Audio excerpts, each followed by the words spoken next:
ইতালিতে অনুষ্ঠিত হলো ব্রাহ্মণবাড়িয়াবাসীদের মিলন মেলা।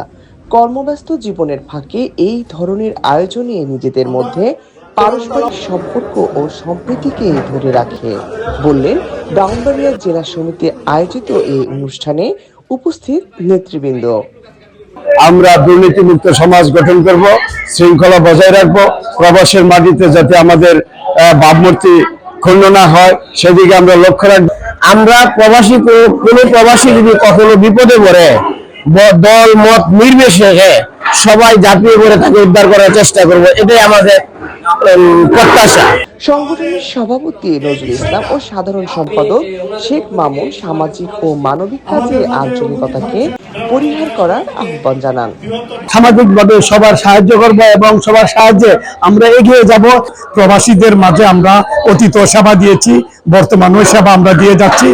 বাংলাদেশের সমস্ত জেলার সাথে আমরা ঐক্যমত হয়ে প্রবাসীদের পাশে থাকবো ইনশাল্লাহ।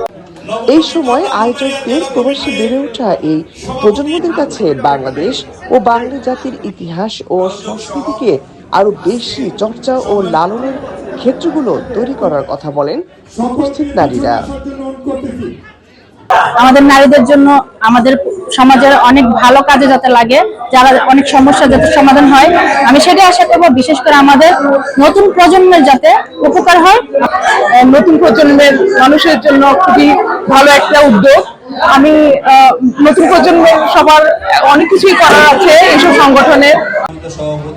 সেই সঙ্গে প্রবাসী ইতালির আইন ও নিয়ম মেনে চলার প্রতিও গুরুত্ব আরোপ করেন।